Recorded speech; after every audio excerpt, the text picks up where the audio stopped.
আবার চলে এসেছি একটা নতুন ব্লগ নিয়ে। আর সকালবেলায় ঘুম থেকে উঠে নিসারকে স্কুলের গাড়িতে পৌঁছে দিয়ে ঘরে চলে এসেছি। আর ঘরে এসে রান্না ঠান্নাও করে নিয়েছি। আর আপনাদের দাদাভাই গেছে ওয়াশরুমে। আর আজকের ভিডিওটা কিন্তু স্কিপ করলে হবে না, কারণ আজকের ভিডিওতে আমাদের বিয়ের অ্যালবাম দেখাবো। আর বিয়ের অ্যালবাম দেখার পরে কিন্তু কমেন্ট করে জানাতে হবে কেমন লাগলো। ঠিক আছে, তাহলে সারাদিন আমরা কি কি করি সেটাও দেখাবো, আর বিয়ের অ্যালবামও দেখাবো। ঠিক, আর কি কি রান্না করেছি চলুন একবার দেখে নিই। হাই ফ্রেন্ডস, আবার অনেকক্ষণ পরে ফিরে আসলাম। আর এখন যাচ্ছি আমি একটু বাজারে। নিসার্গের জন্য জুতো কিনতে হবে স্কুলের। নিসার্গের স্কুলের জুতোগুলো সব ছোট হয়ে গেছে, তাই নিসার্গের জন্য 2 জোড়া জুতো আনতে হবে, পিটির জুতো আর এমনি জুতো। আর একটু যাবো সোয়েটারের দোকানেও, 4 সিজনে।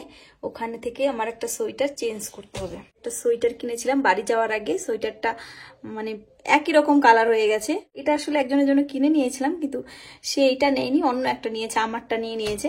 তাই এটা এখন চেঞ্জ করে আমি আবার একটা অন্য কালারের আনবো, কারণ এটা আর আমি যেটা পরেছি একই কালার প্রায়, তাই এটা চেঞ্জ করে আনবো। ঠিক আছে, এই যে অনেকদিন পরে ওয়াংয়ের সাথে দেখা হয়েছে।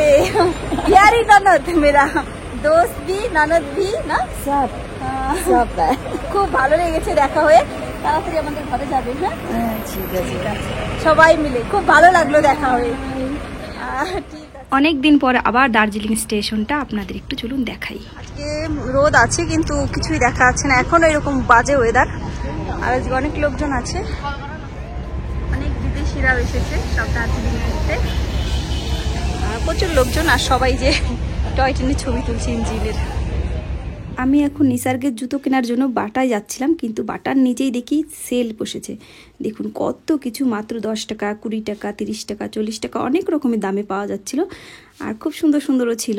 আমি কয়েকটা কিনেও নিয়েছি, চলুন আপনাদের দেখাই কোনগুলো কিনেছি। এই কটা জিনিস আমি কিনে নিয়েছি। আর তারপরে আবার চলে গেলাম বাটাতে নিসার্গের জন্য জুতা কেনার জন্য। আর এই যে নিসার্গের জন্য 2টো জুতো কিনেও নিয়েছি। আমি ব্যাগ পরে গেছিলাম। কেন? রাস্তা স্টেশনে। কেমন করে পড়লো? ওরে এক ফানা কলা বাইরে বেরিয়ে গেছে, কলা আর তুলিনি, ফেলে দিয়ে আসছি। তোমার কাছ থেকে মাঝে মাঝে ব্যাগ পড়ে যায় কেমন? 16খানা কলা ছিল। এর আগে একদিন লেবু ফেলে দিয়েছিলাম অনেকগুলো, মনে আছে?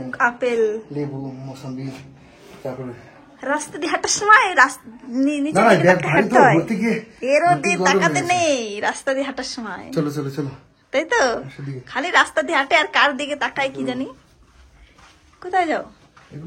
অনেকক্ষণ আগে বাড়ি চলে গেছিলাম, কিন্তু এখন আবার যাচ্ছি রিলায়েন্সে।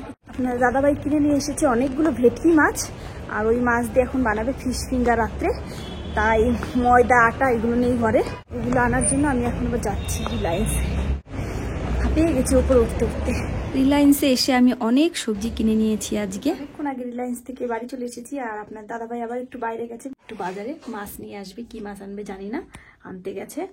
আর আসার সময় ব্যাগ এত ভারী হয়েছিল, রিলায়েন্সের থেকে এত সবজি অনেক কিছু নিয়ে এসেছি, ব্যাগ এত ভারী হয়ে গেছিল যে আসার সময় আর আনতেই পারছিলাম না। তারপর ভাগ্যিস কবিতা ছিল রাস্তায়, কবিতাকে দেখে কবিতা আর ব্যাগটা আমি নিলাম, আমার ব্যাগটা কবিতা নিল, তারপরে চলে আসলাম বাড়িতে। এই যে অনেক কিছু নিয়ে এসেছি, এর মধ্যে এক ব্যাগ নিয়ে এসেছি ময়দা 4 প্যাকেট, মানে 2 কিলো 500 প্যাকেটগুলো। এই যে 4 প্যাকেট ময়দা, একটা এই চিড়ে, তারপরে এখানে হচ্ছে 1 কিলো আটা, এখানে তেজপাতা, এটার মধ্যে আছে কাঁচা লঙ্কা, এটা ফুলকপি এনেছি একটা, আর একটা সুন্দর কুমড়ো এনেছি। নিসার কাঁচা কুমড়ো খায়, পাকা কুমড়ো খায় না। নিসারের জন্য সবসময় কাঁচা কাঁচা কুমড়ো নিয়ে আসি, পাকা কুমড়োগুলো মিষ্টি হয় তো, তাই ও খেতে চায় না। আর এনেছি একটা পাঁপড়, মশলা পাঁপড়। আর এখানে আছে বেগুন, আর এই যে কুকিং সোডা, আর এটা হচ্ছে বেকিং পাউডার। এটা দিয়ে একটা জিনিস বানাবো 2-1 দিনের মধ্যেই, দেখতে পাবেন। আর এটার মধ্যে আছে পাকা কাঁচা টমেটো, এটার মধ্যে আছে আদা, এটার মধ্যে আছে শসা, আর এখানে একটা ঢেঁড়স আছে। কিছুই খুলে দেখালাম না, কারণ প্যাকেট ধরে ধরে ফ্রিজে রেখে দেবো, তাই এগুলোই নিয়ে এসেছি বাজার থেকে। খুব ভারী হয়ে গেছিল ব্যাগ। দিচ্ছি কেন দেখো, এখানে মাছ এনেছে একটা, এই যে মাছটা কাটবো। কত টাকা দিয়ে নিয়ে আসছে একটু ভেটকি মাছ? এইটুকু 1000 টাকা। বাবা, ভেটকি মাছ নিয়ে এসেছে 1000 টাকা দিয়ে। আর এনেছিল নিসার্গের জন্য, নিসার ফিশ ফ্রাই খুব ভালো খায়। নিসার্গের জন্য, নিসারকে আজকে জিজ্ঞাসা করেছি নিসার মাংস খাবে না ফিশ ফ্রাই। নিসার বলছে ফিশ ফ্রাই খাবে, বসে আছে কখন রান্না হবে, ফিশ ফ্রাই খাবে। আর বাবা এই যে ছেলের জন্য রান্না করছে ফিশ ফ্রাই। আমাকে দেবে না? হ্যাঁ দেবো দেবো। বাবা, কিন্তু আমাদের ছুরিতে একটাও ধার নেই। এইটাই মনে হয় বেশি ধার হবে, দেখো যে মাছের স্কিনটা ছাড়িয়ে নি, তারপরে মাছ কাটার সময় আবার এটা দেখাবো। ছাড়িনি। এই যে আমি মশলা কেটে রেডি করে নিয়েছি, এবার একটু মিক্সিতে পেস্ট করে নেব, তাহলেই হয়ে যাবে। এটা নিচে এই যে মাছগুলো পুরো মাছের চামড়াটা ছাড়িয়ে দিয়ে ফেলে দিয়েছে। আর এই যে ফিশ ফ্রাই এর জন্য হচ্ছে, আর এখন হচ্ছে ফিশ ফিঙ্গারের জন্য। এই যে লম্বাগুলো হবে, এই লম্বাগুলো হবে ফিশ ফিঙ্গার, আর এই চ্যাপটা বড়গুলো হবে দেখে দাও। Fish fry. এই যে মোটা মোটা পিস, এই দেখুন এই পিসগুলো ফিশ ফ্রাই এত মোটা করে ফিশ ফ্রাই বানাবে? বানাবো। ফিঙ্গারও বানাবো। মাছও কাটতে পারে আমার বর সব কিছু পারে। এই যে মশলা রেডি হয়ে গেছে, আর এই যে ফিশ ফ্রাই গুলো এবার এগুলোর মধ্যে একটু ম্যারিনেট করে রাখবো আমরা কিছুক্ষণ। এগুলো মাখিয়ে কিছুক্ষণ রাখবো। ধনে পাতা দেওয়ার জন্য সবুজ হয়েছে। হ্যাঁ, সবুজই থাকে। ধনে পাতা আর কাঁচা লঙ্কা দেওয়ার জন্য কিন্তু এটার রং সবুজ হয়েছে। এছাড়াও হয়ে গেছে। এই ধনে পাতা কাঁচা লঙ্কা ছাড়াও আদা রসুন পেঁয়াজের পেস্ট, জিরের গুঁড়ো, ধনের গুঁড়ো, গরম মশলা, চিনি একটু, এগুলোই দেওয়া হয়েছে, লবণ। এবার এটা ম্যারিনেট করে একটু রেখে তারপরে আমরা বানাবো ফিশ ফ্রাই আর ফিশ ফিঙ্গার। এই যে আমার বর হচ্ছে স্পেশাল রাঁধুনি, এইগুলো ভালো বানাতে পারে। এই যে 4টে ডিম নিয়ে নিয়েছি, আর একটু এটা কি বলে দিচ্ছি বলো তো, গোলমরিচ। হ্যাঁ, লবণও দিয়েছি। একটু গোলমরিচ আর একটু লবণ দিয়ে গুলিয়ে নিচ্ছি। সব কাজ আমি করে দিচ্ছি, আর বলছি কি আমি দিয়ে নিলাম, আমি ডিম ফাটিয়ে নিলাম। আর এই যে ম্যারিনেট করার পর এইরকম হয়েছে। এটা গুলিয়ে কিন্তু কিছু 10 মিনিটের জন্য রেখে দিতে হয় ডিমটা, তাহলে ডিমটা ওই দানা দানা গুলো থাকে না, ওইগুলো থাকে না। লম্বা লম্বা ওই লম্বা লম্বা যেগুলো থাকে সেগুলো থাকে না। সব জানতা। এবার ময়দা লাগবে, রেখে দাও, সেটা দাও, ময়দা লাগবে। ডিমটা এই যে 10 মিনিট হয়ে গেছে, আর ডিমটা দেখুন কি সুন্দর পাতলা হয়ে গেছে, আর এইটাও ম্যারিনেট হয়ে গেছে অনেকক্ষণ। আর এই যে ব্রেড ক্রাম, এবার আর বানানো এখানে শুরু করব। ময়দা।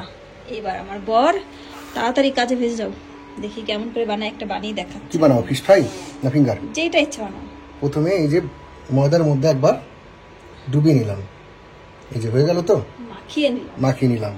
কোথায় রাখবো, এখানে রেখে দিই। হ্যাঁ। এই যে মাখিয়ে নিই সবগুলো আগে। আর এই যে একটা আছে, আর এই সব বানিয়ে নিয়েছি ময়দা দিয়ে, একটা কোট বানালো কেবল, তাই তো? হুম। এরপরে কি করবে দেখাবো আপনাদের।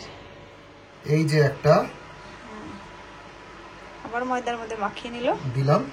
এইবার এইবার ডিমের মধ্যে ডুবিয়ে দিলাম, ডুবিয়ে দিয়ে এটাকে এখানে দিলাম। এবার এবার শুকনো হাতে একটা একটা এরকম করতে হবে। এবার এটাকে এইভাবে এবার আমরা শেপ সব দিতে হবে এবার। হ্যাঁ, এইভাবে আমরা এবার সবগুলো বানিয়ে নিই, তারপর দেখাচ্ছি। সব যে রেডি হয়ে গেছে ফিশ ফিঙ্গার, নিচেও আছে বড় বড়। এবার এগুলো আমরা তেলে ভাজলেই কমপ্লিট হয়ে যায়, তারপর আমরা বসে বসে খাবো। গরম গরম তেলে আস্তে আস্তে ভাজতে হবে। এই যে fish finger fish fry fry ভাজছে। ভাজতে দিয়ে নিয়েছি। এটা হয়ে গেছে নাকি? না না, চলতে হবে না। এই যে নিশা খাচ্ছে। নিশা কেমন খাচ্ছ? ভালো, খাও। কেমন খাচ্ছ? হবে? ভালো আছে? হুম। অনেকগুলো ভাজা হয়ে গেছিল, আমরা খাচ্ছি, নিশাকেও দিয়েছি, আরো ভাজা হচ্ছে। আর এই যে স্যালাড নিয়ে বসে গেছে, হুম। আর এটা আমার। আবার অনেকক্ষণ পর চলে এসেছি, আর আজকে আমরা আপনাদের দেখাবো আমাদের বিয়ের অ্যালবাম, বিয়ের ফটো। আর এরপরে দেখাবো মানে